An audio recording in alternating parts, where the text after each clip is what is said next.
So today we are finally back with a new video after a long time. So in this lecture, we are going to discuss an important topic, the pen names. Also, you can say the pseudonyms used by writers. And we will look at the names of authors, their pen names, and most importantly, why they chose their pen name, the story and the purpose behind that. The topic is very important because in many competitive exams, especially literature exams, questions are directly asked in the form of match of the following, and these small factual units, sometimes just 1 or 2 marks, play a crucial role. Very often, such small units decide whether a candidate makes it into the merit list or is pushed out of it. So in this short video, we will cover the author and his or her pen name. Please listen carefully from the beginning because these details are small but extremely important and scoring as well. So let's begin with our first writer. So the first writer we have Mary Ann Evans, and the pen name of this writer is George Eliot. As you all know that the famous work written by George Eliot are Middlemarch, The Mill on the Floss, Silas Marner. Okay, so why she chose George Eliot? Why she chose the pen name? The reason behind it that Evans adopted a male pen name to avoid Victorian gender prejudice and ensure her novels were taken seriously as intellectual work, not women's romance fiction. And that's why she chose George Eliot, a man name, for her works. The second we have Eric Arthur Blair. George Orwell is Eric Blair. And he wrote like Animal Farms 1984, Homage to Catalonia. And George Orwell, he chose this name to separate his literary political identity from his personal life. George sounded traditionally English, and Orwell, it came from the river Orwell in England. So the Orwell is taken from the river Orwell. Third we have Samuel Legon Clemens, and it is our PYQ. The pen name is Mark Twain, and he wrote The Adventure of Tom Sawyer, Adventure of Huckleberry Finn. Mark Twain is a riverboat term. It means 2 fathoms deep. It is safe for navigation. You can say 12 feet, I think. It reflects his early life as a Mississippi riverboat pilot. That's why he chose this name, Mark Twain. Question can come from anywhere. And I always say UGC NET and any exam, it's totally unpredictable. We do not know from where the question will come. Next, we have Charles Ludwig Dodson. And the pen name he chose is Lewis Carroll. And he wrote Alice's Adventure in Wonderland, the famous work. Dodson created the pen name by Latinizing the name first, and then you can say reversing his real name. So he first translated his name into Latin language, then he reversed his real name, and then he put his name as Lewis Carroll. He wanted to keep his identity as a mathematician and clergyman separate from his fantasy writing. So that's why he experimented with his name. Okay, the next we have William Sidney Porter, and you all know him as O. Henry, and he wrote The Gift of Maggie and The Last Leaf. Okay, and The Last Leaf. The exact origin is very debated, but Porter used O. Henry after his release from prison to start afresh and avoid stigma associated with his past. That's why he chose the name O. Henry.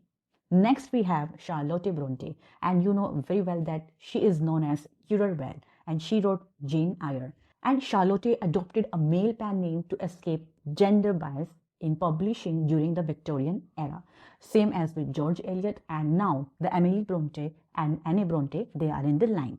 Emily Bronte's name is Alice Bell, and she wrote Wuthering Heights, and she used a masculine name so her poetry and fiction would be judged on merit, not gender. Same reason. Then we have Anne Brontë.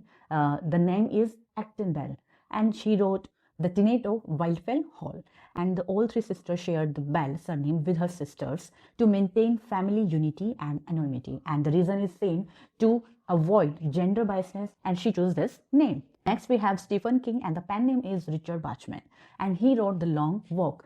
So Stephen King wanted to test whether his success was due to talent or name recognition, and to publish more books without oversaturating the market, he chose this name. So look at the craziness of writer. Next we have J.K. Rowling, and you all have seen the movie Harry Potter and the famous work he wrote, The Cuckoo's Calling. And why the famous writer chose the pen name? Because J.K. Rowling adopted this name to write crime fiction anonymously and receive unbiased critical feedback. Name Robert Galbraith. The next we have Hector Hughes Munro, and he used the pen name Saki, and he wrote The Open Windows. So Saki refers to the wine bearer in Persian literature, and it symbolizes wit and sharp storytelling. That's why he chose this name. Then we have Charles Dickens, who used Bose as his pen name, and he wrote the Sketches by Bose. It is his first work, and Bose came from a family name used in his early career before he became famous, the Charles Dickens. Then we have Daniel Handler.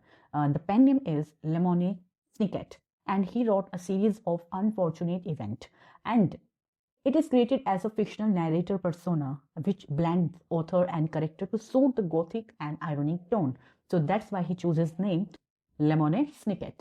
Then we have Frances Mary Eliot, and the pen name is Voltaire, and you all know that the famous work of Voltaire is Candide and Letters on England, and he adopted this name to avoid political persecution and censorship in 18th century France. The next we have Stanley Martin Lieber, and the pen name is Stanley. You all know him from his famous work Marvel Comics, and he saved his real name for serious literature.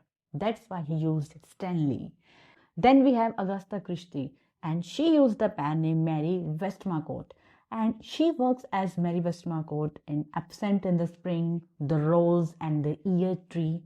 And Christie used this pen name to publish psychological novels very different from her detective story, okay, like J.K. Rowling. So the readers would not judge them based on her fame as a mystery writer. So she chose the name Mary Westmacott. Next we have Benjamin Franklin, and he chose Poor Richard, Silence Dogood, and Anthony Afterward. Many different names, like his works Poor Richard's Almanac. So Franklin created multiple pen names as a satirist, humorist, and commentator, especially Poor Richard, which became legendary for witty aphorisms. Then we have Charles Lamb. Charles Lamb used Elia, and we all know essays of Elia. So Charles Lamb took his pen name from an Italian employee, his actually friend, for his essays in the London magazine, and this is the distinctive personal voice in romantic essay writing. So these are our important writers and their pen names and the story behind that. As you can say, in today's time, most of the people, they use fake identity, and you can say different ID on Instagram, Facebook, or any other social media. And why they do so? Not to highlight their real identity. So this is the same. The time was different, but you can say somehow the purpose is the same, not to highlight the real identity and to avoid the biasness. So this is all about our today's lecture, and if you found this insightful, then don't forget to like, share, subscribe our channel. You can also follow us on Telegram, so you will find the link in the description.